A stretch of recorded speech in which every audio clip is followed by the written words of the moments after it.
नमस्कार, आप देख रहे हैं IBC 24 का खास बुलेटिन सिटी लाइट और मैं हूं आपके साथ सृष्टि पांडे। इधर ग्वालियर में बीजेपी प्रदेश अध्यक्ष VD शर्मा ने इनकम टैक्स की रिपोर्ट के आधार पर कांग्रेस पर जमकर निशाना साधा। VD शर्मा ने कहा कि इनकम टैक्स डिपार्टमेंट की रिपोर्ट ने कांग्रेस की पोल खोल दी है। कांग्रेस कार्यालय से लेकर कमलनाथ के आवास तक भ्रष्टाचार हुआ है। इस रिपोर्ट के आधार पर कमलनाथ के करीबियों पर गाज गिरेगी। टैक्स चोरी में कांग्रेस पार्टी का हाथ रहा है, ये इनकम टैक्स डिपार्टमेंट ने उजागर किया है। नौकरशाहों, व्यापारी सहित कई लोगों से कांग्रेस ने रिश्वत की वसूली की है।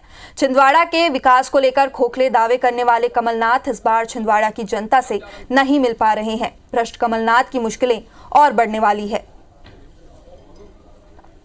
और इस रिपोर्ट के आधार पर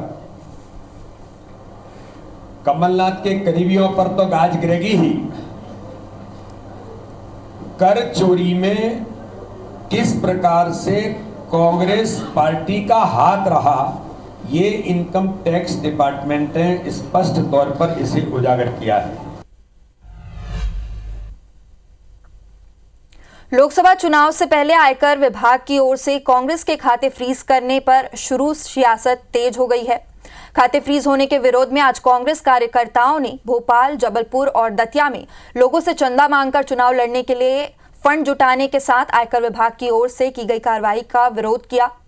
कांग्रेस कार्यकर्ताओं ने एक वोट एक नोट अभियान के तहत लोगों से मुलाकात कर उनसे सहयोग राशि मांगी। कांग्रेस कार्यकर्ताओं का कहना है कि पार्टी ने डोनेशन फॉर नेशन के जरिए जो भी फंड जमा किया है उसे सरकार ने फ्रीज कर दिया है, जिस वजह से चुनाव लड़ने के लिए जनता से सहयोग मांग रहे हैं। जब आचार संहिता लग गई तब कांग्रेस को जो बैंक में पैसा था उसके खाते सील कर दिए और जितना पैसा था उससे 50% पैसा सरकार के खाते में डलवा लिया। 1800 करोड़ रुपए का एक और नोटिस दे दिया। बैंक अलग खाते सीज कर दिए, उन्होंने पैसा निकाल लिया। तो अब पैसा कांग्रेस पार्टी को बचा नहीं, इसलिए जनता का आशीर्वाद लेंगे, उनसे वो एक नोट लेंगे और एक वोट लेंगे। ये अभियान पूरे मध्य प्रदेश में चलेगा, एक नोट एक वोट, और इसी के माध्यम से कांग्रेस जीतेगी। और विदिशा में कांग्रेस नेता और कार्यकर्ताओं का बीजेपी की ओर रुझान कम होने का नाम नहीं ले रहा है। आए दिन कांग्रेसी नेता बीजेपी की सदस्यता के लिए उतावले नजर आ रहे हैं। ताजा घटना विदिशा की है, जहां कांग्रेस के सैकड़ों पदाधिकारियों और कार्यकर्ताओं ने भाजपा का दामन थाम लिया है। इसमें विदिशा कांग्रेस के पूर्व विधायक और जिलाध्यक्ष भी शामिल हैं। पूर्व मुख्यमंत्री शिवराज सिंह और पूर्व केंद्रीय मंत्री सुरेश पचौरी ने लगभग 1000 कांग्रेसियों को भाजपा की सदस्यता दिलाई। इस दौरान शिवराज सिंह चौहान ने कहा, कांग्रेस पहले जैसी पार्टी नहीं रही। मेरे पिताजी भी कांग्रेसी थे, लेकिन अब पार्टी बदल गई है। कांग्रेस के पास न नियत है और न ही नीति है। सैकड़ों साथी भारतीय जनता पार्टी में सम्मिलित हुए, उनका हृदय से स्वागत। राष्ट्रीय पुनर्निर्माण का महायज्ञ चल रहा है। कांग्रेस आज अप्रासंगिक हो गई है। उनके पास न नीति है, न नियत है और न नेता है, न नेतृत्व है। और इसलिए विचारवान लोग जैसे शशांक जी, उनके पहले सुरेश पचौरी जी, वो भारतीय जनता पार्टी अपने देश की सेवा के लिए और जनता के कल्याण के लिए ग्रहण कर रहे हैं। और अगली खबर रायपुर से है, जहां लोकसभा चुनाव की तैयारी को लेकर राजीव भवन में कांग्रेस प्रवक्ताओं और जिला प्रभारियों की अहम बैठक हुई, जिसमें पार्टी की सभाओं में कुछ कार्यकर्ताओं की बयानबाजी और पार्टी छोड़कर जाने वाले लोगों को लेकर चर्चा हुई। प्रवक्ताओं की बैठक में PCC चीफ दीपक बैज ने सभी प्रवक्ताओं को मोदी सरकार की विफलता और कांग्रेस की 5 गारंटी को जनता के सामने जोर शोर से उठाने के निर्देश दिए। वहीं सह प्रभारी विजय जांगीर ने जिला प्रभारियों को अपने प्रभार वाले जिलों में बूथ कमेटियों तक की सक्रियता से निगरानी और प्रत्याशियों के प्रचार अभियान को गति देने के निर्देश दिए हैं।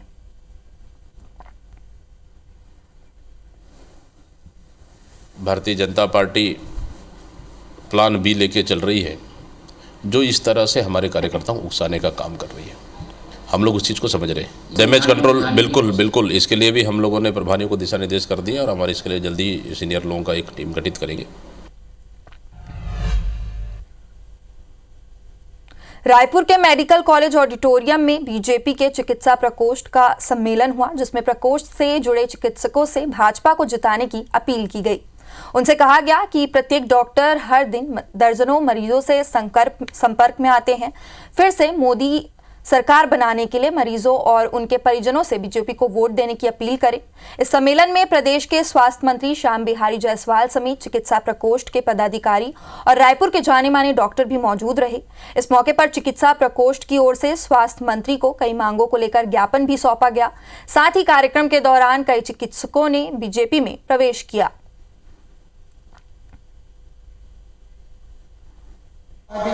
उनसे हम सब लोगों ने आग्रह किया है कि माननीय नरेंद्र मोदी जी के नेतृत्व में तीसरी बार भारतीय जनता पार्टी की सरकार बनाए और सभी चिकित्सक जो उपस्थित थे सभी ने अपना हृदय से भारतीय जनता पार्टी के नेतृत्व में माननीय नरेंद्र मोदी जी की तीसरी बार सरकार बनाने हेतु इन्होंने सहयोग देने हेतु कहा। और उसको कहीं जाने की जरूरत नहीं है, अपने क्लिनिक में बैठेगा। जो मरीज चुनाव तक आएंगे उनसे अनुरोध करेगा कि भारतीय जनता पार्टी को वोट दें, मोदी जी को 400 पार कराएं और देश को विश्व गुरु बनाएं। लोकसभा चुनाव के लिए भाजपा और कांग्रेस दोनों ही पार्टी अपने अपने चुनाव प्रचार तेज करेंगे। चुनाव प्रचार के लिए दोनों ही पार्टियों ने अपने अपने स्टार प्रचारकों की सूची जारी कर दी है। भाजपा प्रवक्ता केदार गुप्ता का कहना है कि स्थानीय नेताओं ने प्रदेश के सभी लोकसभा सीटों में 1 या 2 सभाएं कर ली है और बहुत जल्द ही राष्ट्रीय नेताओं के दौरे शुरू होंगे। इसके साथ ही केदार गुप्ता ने कांग्रेस पर आरोप लगाया है कि कांग्रेस के प्रत्याशियों के लिए कांग्रेस के कार्यकर्ताओं के साथ राष्ट्रीय नेता भी प्रचार करने से बचना चाह रहे हैं। भाजपा के इस आरोप पर पीसीसी अध्यक्ष दीपक बैज का कहना है कि भाजपा के इस बयान से उनका डर दिखने लगा है। बहुत जल्द हमारे स्टार प्रचारक आएंगे और जनता के बीच जाएंगे। हमारे राष्ट्रीय नेताओं का प्रोग्राम बन रहा है जो अति शीघ्र आप बड़ी आम सभा लेने के लिए पहुंच रहे हैं। पर आप कांग्रेस को देखें, उनका दिल कांप रहा है लोगों के सामने जाने। भारतीय जनता पार्टी तेजी के साथ अपने प्रचार को कर रही है, जबकि कोई कांग्रेसी नेता, राष्ट्रीय नेता तो तैयार नहीं है छत्तीसगढ़ आने के लिए। ये भारतीय जनता पार्टी का मुझे लगता है साफ साफ डर दिख रहा है। अभी देखते जाइए आगे आगे होता क्या है। आलाकमान क्या हमारे तमाम स्टार प्रचारक आएंगे और जनता बीच में जाएंगे और कार्यक्रम करेंगे। भारतीय जनता पार्टी चिंता करने की जरूरत नहीं है।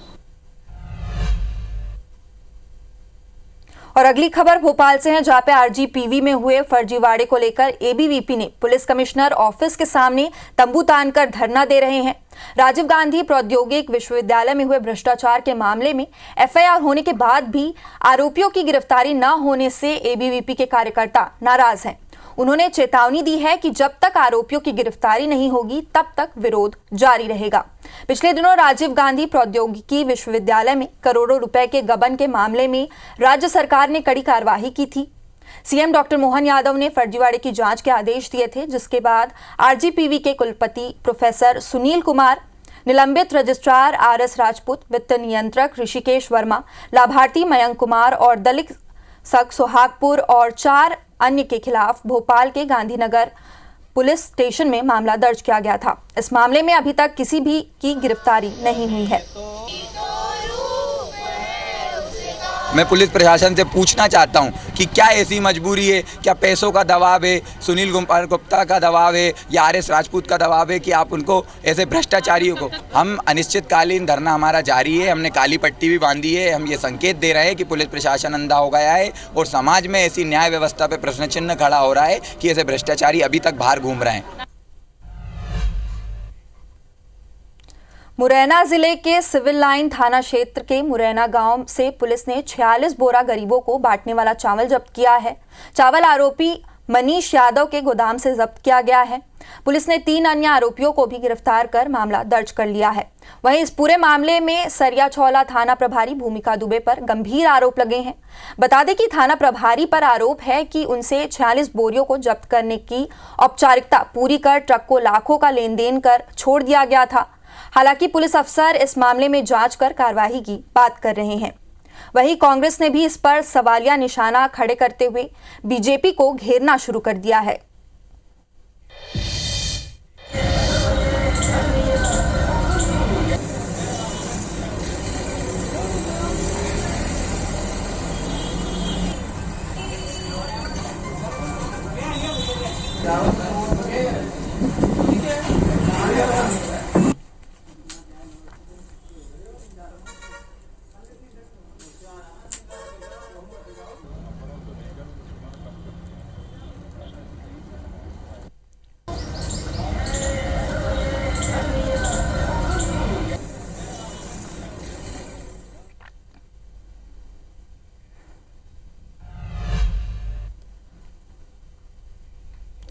तो आज 31 मार्च है, यानी चालू वित्तीय वर्ष का आखिरी दिन है। कल से छत्तीसगढ़ में रजिस्ट्री शुल्क बढ़ने वाला है, क्योंकि जमीन की गाइडलाइन रेट पिछले 5 सालों से मिल रही 30% की छूट खत्म होने जा रही है।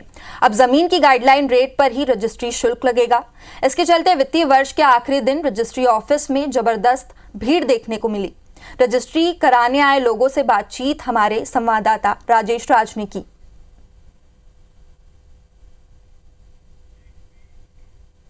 देखिए, रायपुर के रजिस्ट्री ऑफिस के सामने मौजूद हैं और आज 31 मार्च है, यानी चालू वित्तीय वर्ष का आखिरी दिन है। और आखिरी दिन का कल से वित्त मंत्री जी ने 2 दिन पहले ही ऐलान कर दिया था कि कल से रजिस्ट्री महंगी हो जाएगी और उसका असर भी देखने को मिलेगा। ये सामने देखिए, आपको रजिस्ट्री ऑफिस के सामने आपको तमाम लोग अभी भी इंतजार करते दिखाई देंगे। ये वेटिंग हॉल है, ये सारे के सारे लोग इंतजार कर रहे हैं यहाँ पे रजिस्ट्री कराने का। आज दिन है, आखिर 31 मार्च है, तो फिर रात के 12 बजे तक रजिस्ट्री होगी। आपकी भी इंतजार है? हाँ जी जी। तो ये कोई मुश्किल हो रही है या फिर सामान्यतः इस तरह का होता ही? नॉर्मल ही है। ओके, कोई दिक्कत तो नहीं है? नहीं। आप लोग कब से बैठे हैं मैम? मैं तो बस अभी आई हूँ। तो ये अपॉइंटमेंट ही अभी का मिला? जी। आज तो 31 है, तो कब तक का अपॉइंटमेंट मिला हुआ है? 7 बजे का टोकन मिला है, अब देखते हैं कब तक होता है। अंदर की ये तस्वीर है और ये उपपंजीयक का कक्ष है जहां पे अंदर रजिस्ट्री होती है। रात का समय हो चुका है, संडे का दिन है, उसके बावजूद आपको ये दफ्तर दिखेगा खुला हुआ और बाहर तमाम लोग इंतजार कर रहे हैं। अंदर भी चल के देखते हैं कि कैसे है। ये देखिए सामने ये रजिस्ट्री कक्ष है और इतने सारे लोग आपको संडे के दिन भी है। तो ये भीड़ सामान्यतः हमेशा होती है 31 मार्च को, या फिर इस बार चूंकि वित्त मंत्री 2 दिन पहले भी घोषणा कर दी है कि 30% की जो छूट थी वो खत्म हो जाएगी, कल से रजिस्ट्रियां महंगी हो जाएगी, उसके चलते भी लोग यहाँ पे होंगे। नहीं, 31 को तो हमेशा ही रहती भीड़। थोड़े से इसमें हाइप थोड़ा सा बढ़ा है भीड़, के हो सकता है उसी घोषणा का असर है। आज हमारा काम 11 बजे तक चलेगा। 11 बजे तक पब्लिक को हम इंटरटेन करेंगे। इस कैंपस में जो भी आखिरी व्यक्ति होगा जिसने रजिस्ट्री के लिए अपॉइंटमेंट लिया है, उनकी रजिस्ट्री करने के बाद ही हम लोग जाएंगे। उसके बाद रिकॉर्ड वगैरह का मिलान करने में 12-1 बजे बच जाएगा। तो ये देखिए सर, ये 31 मार्च का कि रजिस्ट्री आपको 11 बजे तक जरूर होगी, लेकिन रिकॉर्ड वगैरह मेंटेन करते करते 1-1.5 भी बच जाएगा। और ये अंदर की तस्वीर देखिए, और जितनी लोग अंदर हैं उतनी ही संख्या में आपको करीब बाहर भी दिखाई देंगे।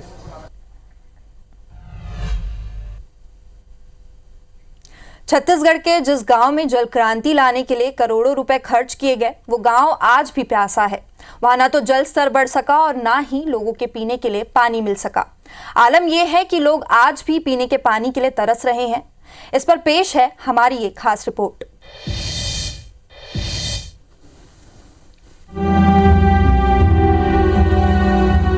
यह है सरगुजा जिले का सोनपुर कला गांव, जो अंबिकापुर जिला मुख्यालय से बेहद करीब होने के बावजूद भी विकास से कोसों दूर है। इस गांव में ना तो पक्की सड़क है, ना ही पीने का शुद्ध पानी।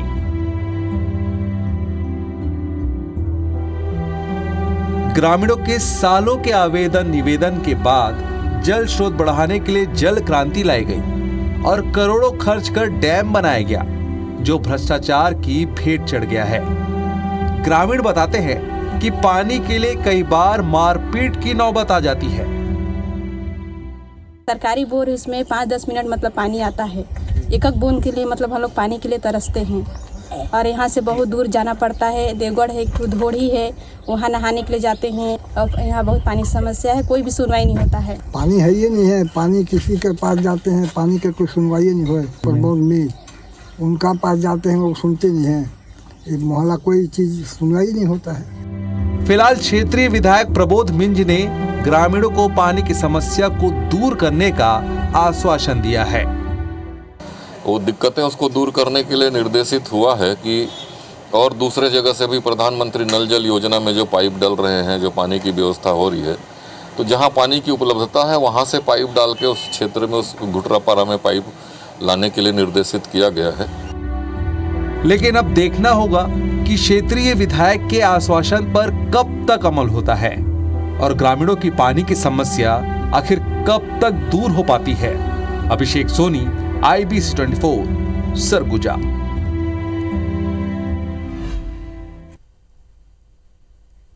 बॉलीवुड के फिल्म बादशाह कोयला में शाहरुख खान के साथ काम करने वाली फिल्म अभिनेत्री दीपशिखा नागपाल खंडवा पहुंची। इस दौरान अभिनेत्री ने IBC 24 से खास बातचीत की। इस वक्त हमारे साथ मौजूद है बादशाह फिल्म की रानी और कोयला फिल्म की बिंदिया और सोनपरी में बच्चे की जुबान पर जिनका नाम होता था, दीपशिखा नागपाल जी की हम यहाँ पर बात कर रहे हैं। वो हमारे साथ मौजूद हैं और आज खंडवा पहुँची हैं। दीपशिखा जी, खंडवा जाने माने हरफन मौला कलाकार किशोर कुमार जी की नगरी है, उनकी धरती है, यहीं पर वो पले बढ़े हैं। कैसा अनुभव कर रही हैं आज आप यहाँ पर पहुँची हैं? मैं जब कल आ रही थी यहाँ पे, मुझे पता नहीं था एंड अंकित तिवारी जो सिंगर, उन्होंने मुझे कहा था आप खंडवा जा रही है, किशोर दा की जगह है वो। और मैं खंडवा पहली बार आई हूँ। मैं इंदौर आती रहती हूँ, उज्जैन, महाकाल, हर जगह जाती हूँ, लेकिन खंडवा नहीं आई। सो ये मेरा पहला एक्सपीरियंस है एंड मैं यही कहूँगी कि थैंक यू सबको मुझे यहाँ बुलाने के लिए। आपका किरदार था सोनपरी के साथ साथ बच्चों को वो भी बहुत याद आता है, तो स्वाभाविक है कि उसकी जो स्मृतियाँ हैं और जो यादें हैं वो कभी कभी आपको याद आ जाती होगी कि वो शूटिंग कैसी थी, सीरियल कैसा था, तब कैसा अनुभव होता है? मुझे बोलते ना, इतने 25-28 साल हो गए इंडस्ट्री में और बच्चे सब मुझे सोनपरी और बादशाह, उनके मुंह पे सबसे रानी और रूबी आंटी आता है, तो ऐसा लगता है वो एपिक मेरी लाइफ का एक माइलस्टोन हो गया है। ऐसा और कुछ मैंने काम ही नहीं किया, सिर्फ यही काम किया। तो जो भी गीत आपको अच्छा लगता हो, गाना अच्छा लगता हो, आप गुनगुना सकती हैं। थामा हाँ रोका इसको किसने, हाँ ये तो बहता पानी, कैसी पहेली है ये, कैसी पहेली जिंदगानी।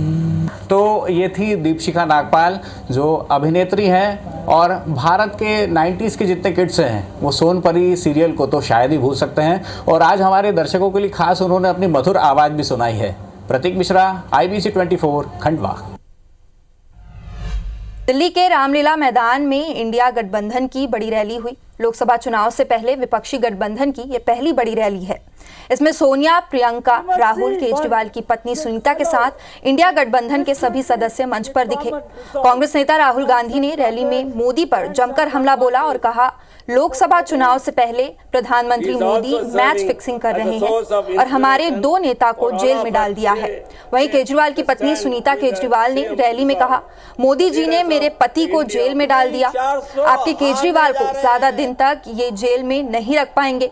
करोड़ों लोगों के मन में बसते हैं केजरीवाल। साथ ही देशवासियों को दिल्ली के मुख्यमंत्री की 6 गारंटियां भी बताई। पत्र देके मैं सभी श्रोताओं को, IPL के मैच चल रहे हैं, कैप्टन को डराकर मैच जीता जाता है।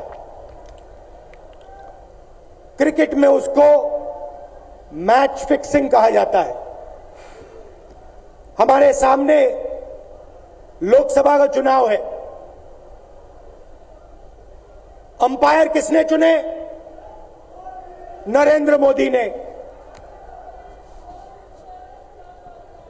हमारी टीम में से मैच शुरू होने से पहले 2 खिलाड़ियों को अरेस्ट करके अंदर कर दिया।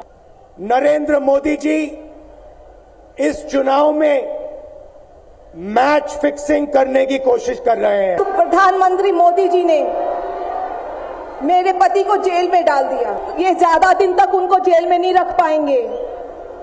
करोड़ों लोगों के दिल में बसते हैं केजरीवाल।